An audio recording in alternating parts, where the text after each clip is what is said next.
Hello, good day. So now we will be discussing the digestive system. That is part of your final test. Okay? So we'll start with the parts or the anatomical functions of your digestive system. No?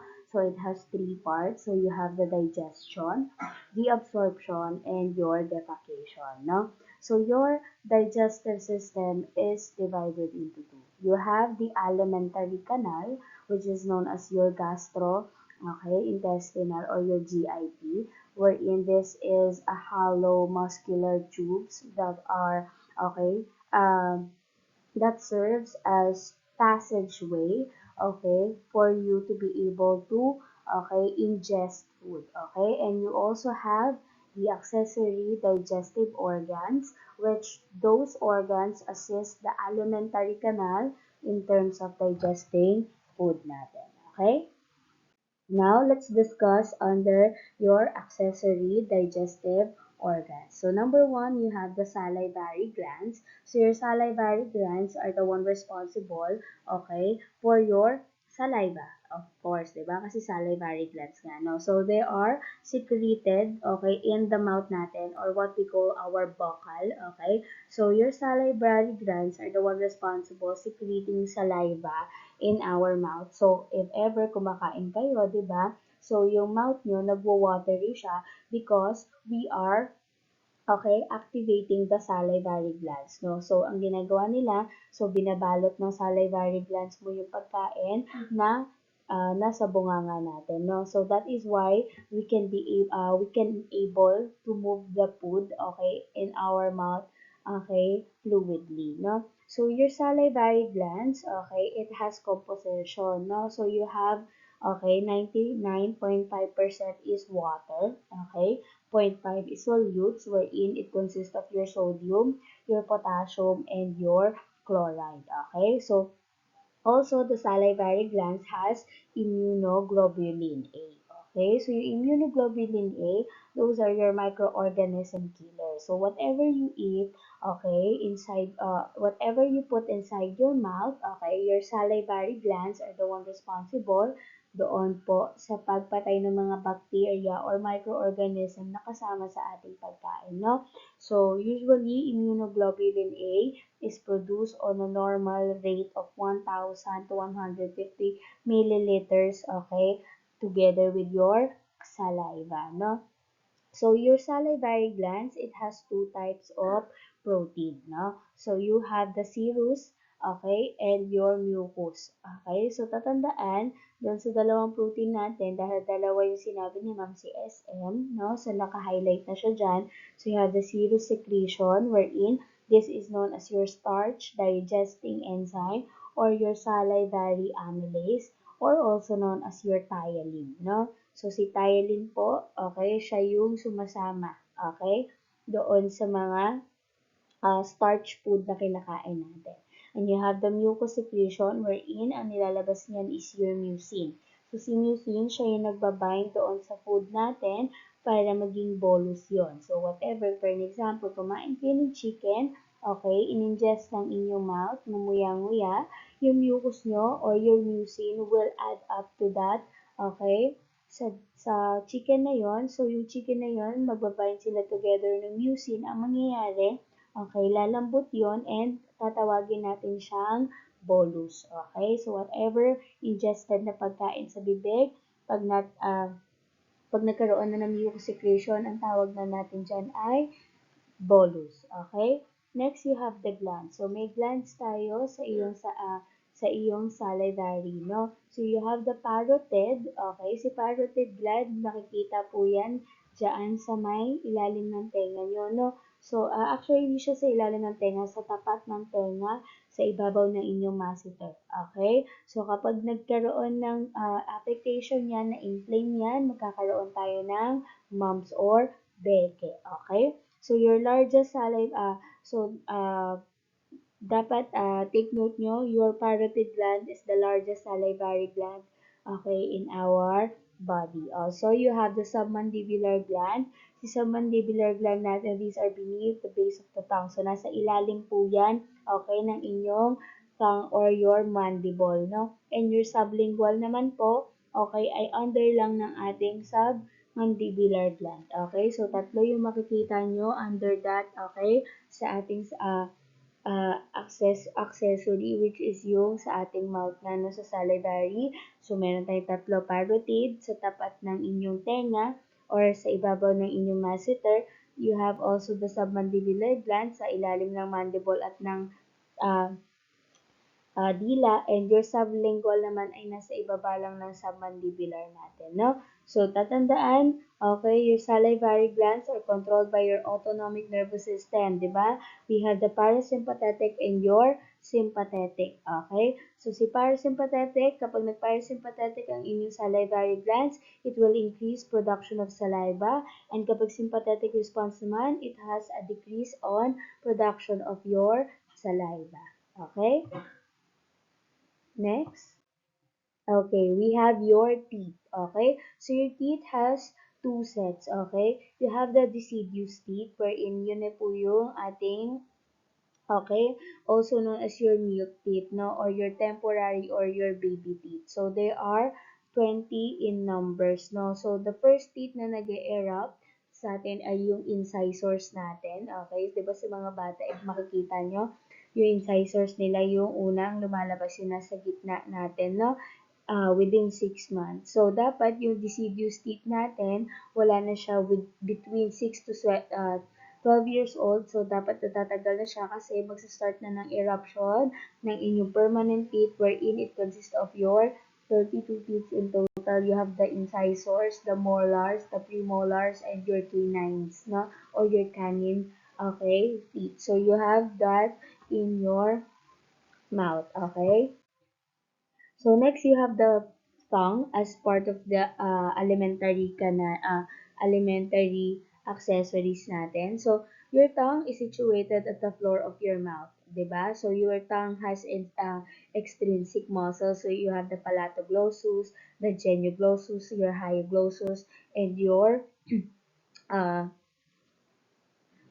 ano yung isa? Okay, so we have, 'di ba, palatoglossus, genioglossus, hyoglossus, and your yun, yung nagsuswirl. High style, depression, wait lang. Nakalimutan ni ma'am yung isa. Okay, so your palatoglossus is the one responsible for elevation of your tongue. For the depression naman, you have the uh, high. Okay, so you have the hyoglossus, and you have your, okay, Filipino sila. Genyo. Your genyo naman is the one for protrusion, and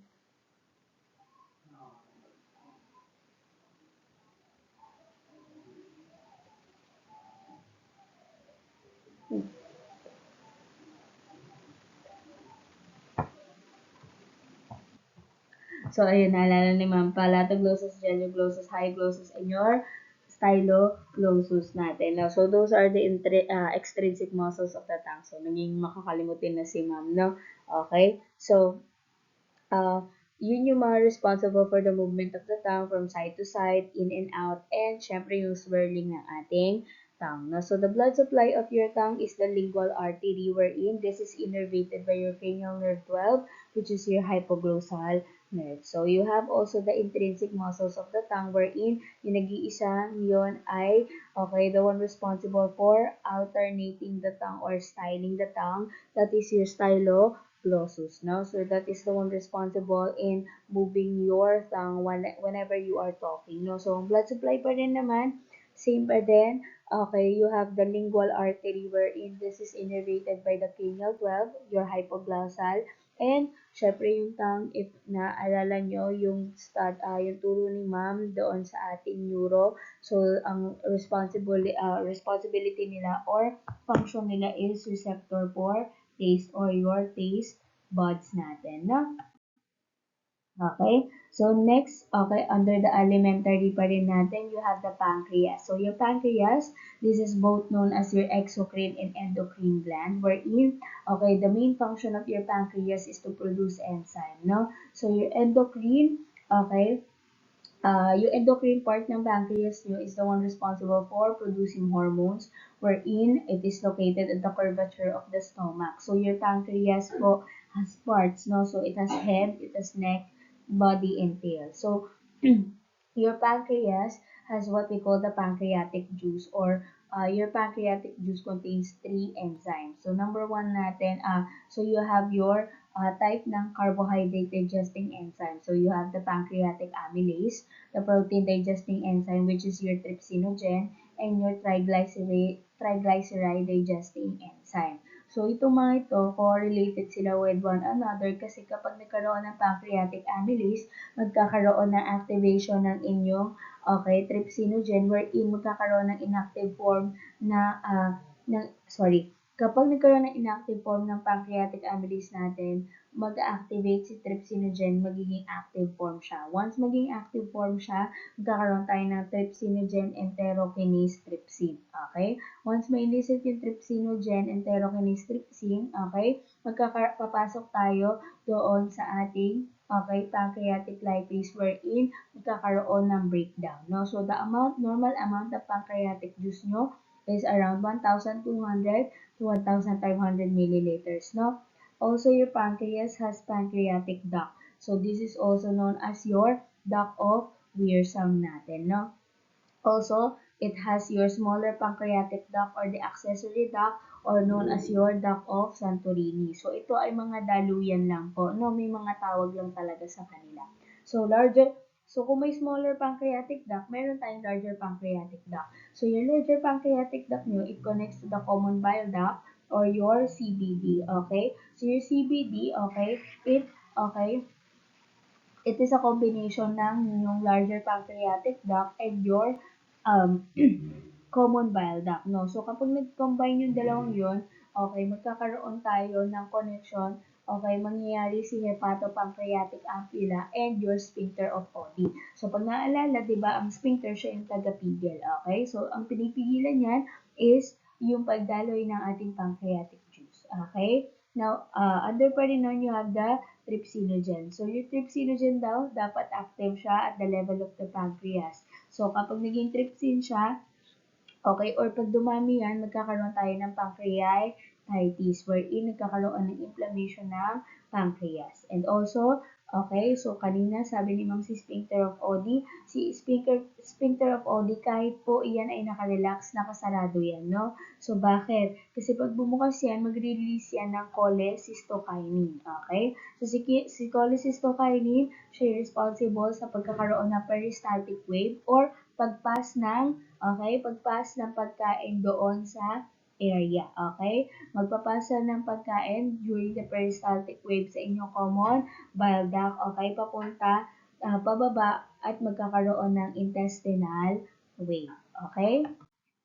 Next, you have the liver, wherein this is the heaviest gland. Okay, so tatandaan the largest gland in the body is your pancreas. No, so your liver, it is the heaviest and the largest internal organ of our body. Wherein, okay, so pag tinanong kayo, ano ba yung largest organ? Generally speaking, that is the skin.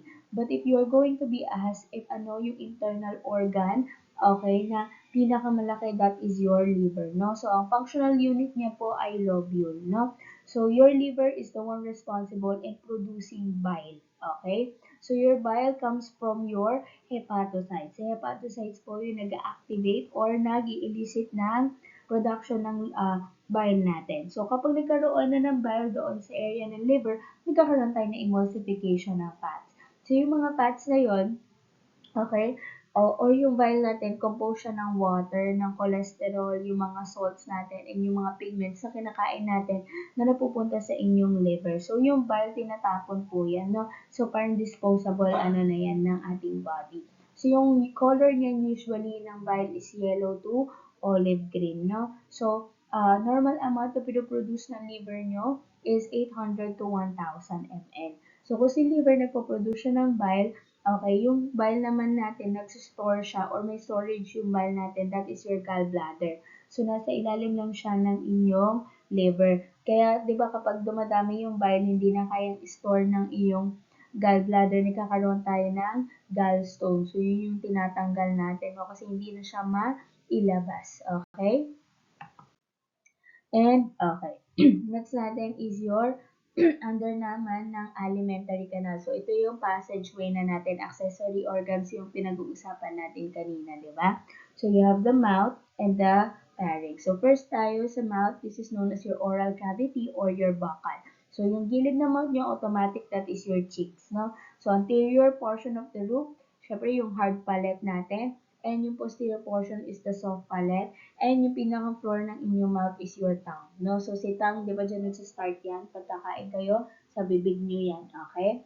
Next, you have the pharynx. So, your pharynx is divided into three. You have the nasopharynx, wherein this is responsible, or the only function of your nasopharynx is for respiration. So, this is a connection of your nasal aperture and your pharynx, no?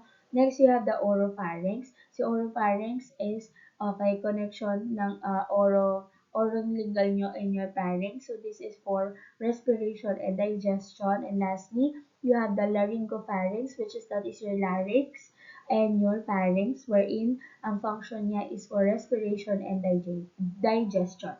So, we have what you call the deglutition. So, yung deglutition, this is the act of swallowing. So, di ba kapag kumain tayo, automatic within your mouth, okay, so within your mouth, di ba pag pumasok yung pagkain mo, nguyain mo, so babalutan siya, di ba, sa ating bibig, okay, ng iyong mucin, okay, para maging bolus siya.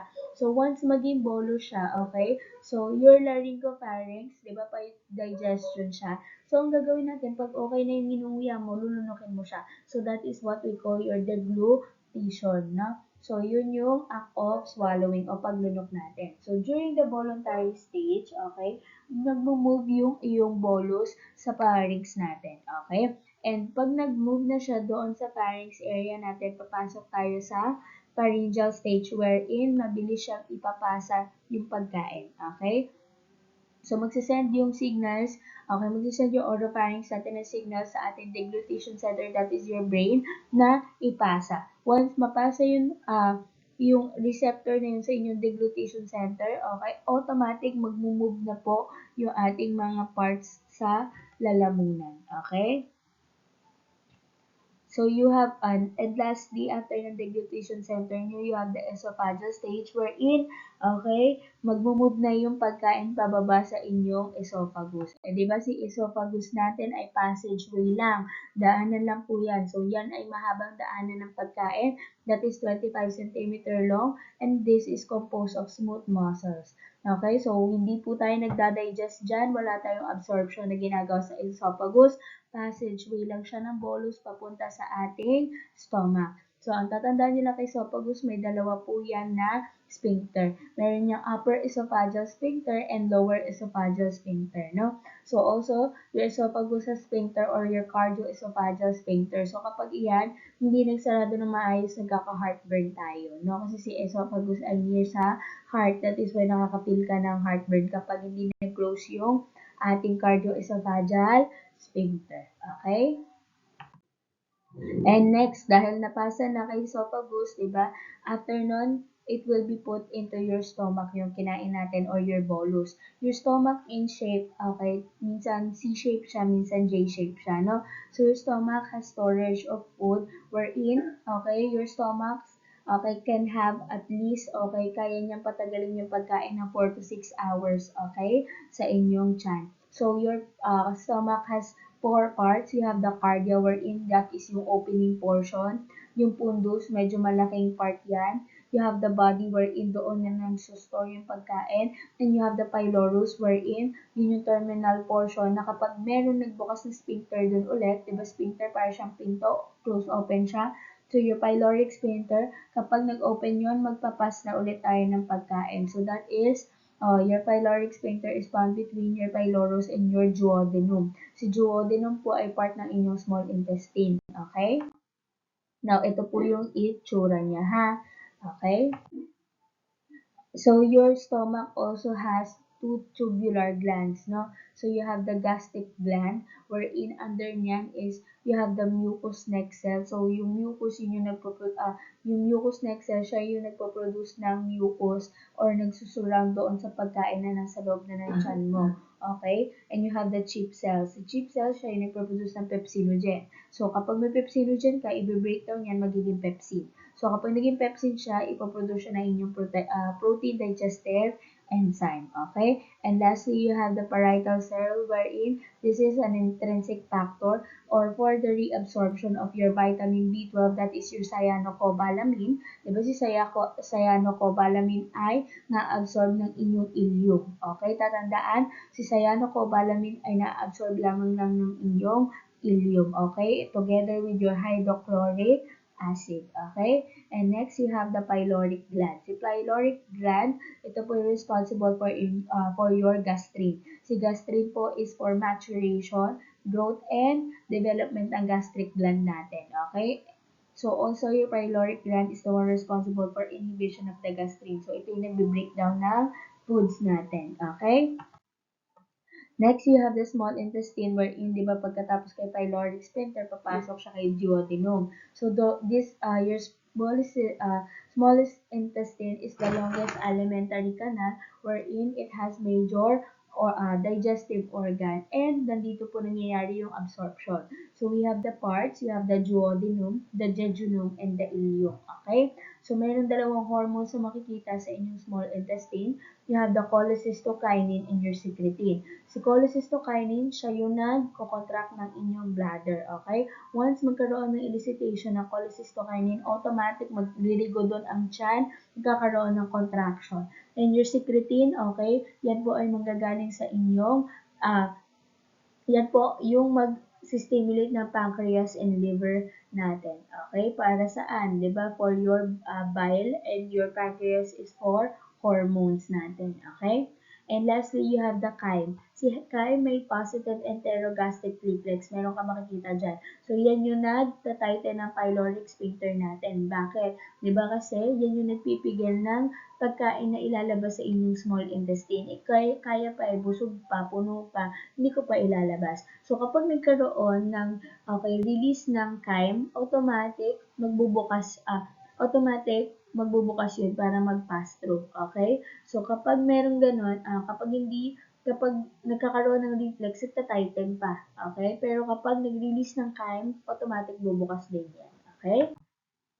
And you have the large intestine. For the large intestine, this is the large alimentary canal wherein this is for your haustral contraction. So, nandiyan mo nararamdaman, baka sasabi mo, pag kumakain ako parang may tumutunog-tunog or parang yung tiyan ko parang siyang makina. Ito po yun, no? That is what you call your haustral contraction. So, may mga part yan. You have your cecum, the ascending colon, your transverse colon, and your descending colon. Also, you have the sigmoid colon, the rectum, and your anal canal, and the anus. So, dito lahat kay large intestine. So, kapag na-digest na ng small intestine mo, ipapass through niya na yan hanggang mailabas mo yung kinain mo as poop. No? So, kung si small intestine, may sphincter siya, your, what we call your diba yung epigastric natin?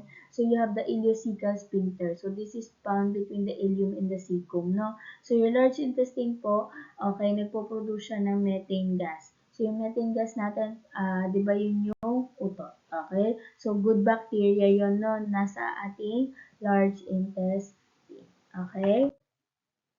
So, mayroon tayong neural control ng inyong GIT, no? So, you have the enteric nervous system, so wherein it composed of your myenteric or your back plexus. So, ito yung responsible sa movement and contraction ng inyong, okay, GIT.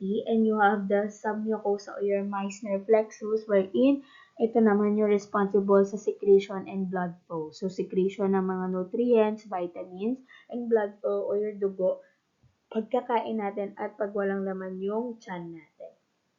Also, you have the carbohydrates. So, you have the monosaccharides or the simple sugars. You have the polysaccharides. Okay? Now, let's talk about the digestion. So, may anim lang naman yan, di ba? So, movement lang naman ng ating digestion. So, magsa-start tayo with your okay, so yung digestion, siya yung process ng breaking down ng food natin into smaller molecules so that your body can absorb and use it, no? So, makakatulong siya sa ating katawan. So, number one, nagsistart yan in your mouth, okay? So, it start in the mouth or it begins in the mouth with mechanical chewing, okay? So, it will activate your, okay, it will activate your action of the saliva or your salivary glands wherein, 'di ba, your salivary glands will produce okay your mucin wherein babalutin niya yon into your mucus, okay? So kapag nangyari yon, it will continue to your esophagus. So as your bolus continues through the esophagus via muscle contraction natin, okay, kasi ipapass through, that is what you call your peristalsis, okay? Or pag lumunok na tayo, 'di ba? From the mouth, magkakaroon tayo ng deglutition or the act of swallowing. So, it will pass through, okay, via muscle contraction called your peristalsis. Peristalsis passing through ng pagkain. And, okay, once na mag-pass through na yan sa inyong esophagus, it will then go further down into your stomach. Okay? So, pag nasa stomach na siya, it will get broken down by acids and enzymes in the stomach natin, which is yung nabanggit ni ma'am kanina, no? So, after ma-breakdown, okay, ng acids and enzymes natin, it will then pass through your small intestine. So, di ba sa stomach natin, may fundus, okay, meron kang pylorus, you have the cardia and your body natin, no? So, pagbaba niyan sa small intestine, di ba may tatlo tayo, you have the duodenum, the ileum, and the jejunum. Okay, so, pag nasa small intestine na tayo, it will help the organs, okay, and mag-i-elicit siya ng activation ng pancreas and liver mo together with the gallbladder. So, magkakaroon tayo ng complete digestion. Okay? Okay, so, pag nagkaroon ng complete digestion sa small intestine, ang mangyayari, okay, yung mga nutrients na nakuha doon sa pagkain or yung laman ng nutrients na nasa pagkain, it will be absorbed. And yung mga hindi na kailangan or food waste natin, it will be moved to your large intestine. Okay? So, mga waste na yun na hindi na kailangan, magpa-pass through yun dun sa mga colon mo, okay? Nagkakaroon pa rin naman ng absorption wherein yung water yung i-absorb sa large intestine and it will now eliminate, okay? So, magkakaroon tayo ng elimination doon, okay? So, ganon ang nangyayari sa ating digestion. Pero if you want a thorough or a deeper uh, a deeper explanation. So, we will start by the mouth within the mechanical digestion of your teeth. So, your teeth will grind and tear down the foods as it went through, no? So, once, okay, there are smaller pieces of the food inside your mouth, magkakaroon tayo ng activation ng chemical digestion wherein your saliva will produce, magkakaroon tayo ng sympathetic response, so magkakaroon ng increase ng saliva, wherein, okay, it will moisten the, magkakaroon ng moisturization sa food natin, magiging bolo siya. Bakit? Kasi 'di ba, it will contain enzyme called your amylase, okay? And your amylase will begin breaking down, okay, carbohydrates or your starches. Once magkaroon ng breakdown 'yon, magbabalot si mucin doon sa area, magiging bolus, okay? And pag nangyari yon, as you swallow, okay, yung mga flap ng tissues natin called your epiglottis natin, yung nasa ating larynx, okay, they will close, okay, to prevent, okay, yung epiglottis kasi natin is your guardian of the airway wherein that is responsible for, okay, breathing natin. Or kapag lumunok tayo, sasarado yun. No? So, sasarado rin siya kasi may magpa-pass through na pagkain, okay? So, nagkakaroon ng waves of passing through, 'di ba? You have the deglutition or the act of swallowing. So kapag nagkaroon na ng act of swallowing, i-deliver niya na, that will nagkakaroon na ng muscle contraction sa lalamunan, that is what we call your peristalsis.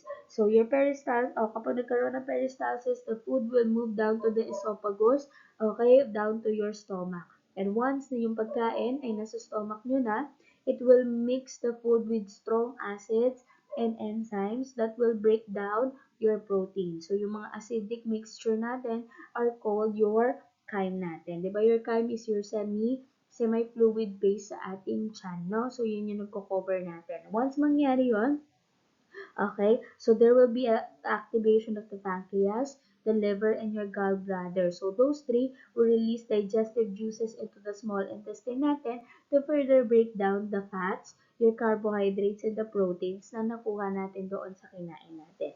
And magsa-start tayo ng absorption.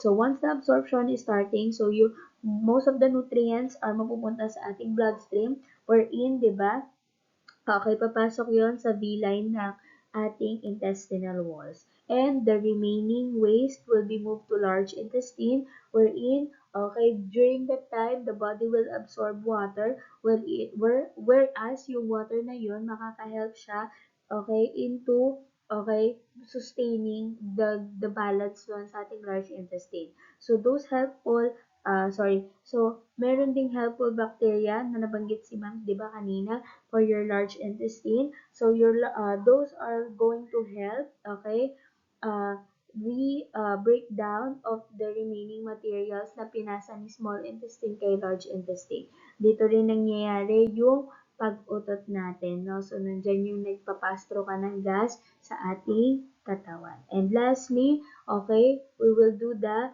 elimination or your peristalsis wherein mag-move yung waste natin into the rectum and it will be stored for a while there before we totally eliminate it from our body by the liberation of your anus.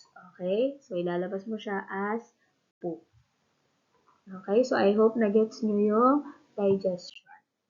Now, sa ating, okay, sa inyong digestive system, we have four quadrants and nine quadrants of the abdomen. So, usually, hinahati yan kapag ganyan. So, ang ating landmark is the umbilicus always, ha? So, if four quadrants, umbilicus natin, vertical and horizontal. So, sa right upper quadrant, dyan yung makikita yung right kidney, the liver, and your gallbladder and pancreas. So, the other organs of the body, okay, is located into that. So, usually, ginagamit yung four quadrants and ngayon, medyo adapted na sila, si 9 quadrants na yung ginagamit. So, automatic dapat kabisado nyo to so that kapag yung patient nagsabi siya na may referred pain siya, alam nyo kung ano yung magiging mga possible na organs na affected doon. Okay, so ito naman yung gyne regions of the abdomen. Okay, so medyo mahirap siya intindihin, no? Kasi ano yung hypochondrium, ano pa yung laman niya. So usually yung four regions yung ginagamit natin. Okay, and that ends our discussion for your digestive system. Thank you.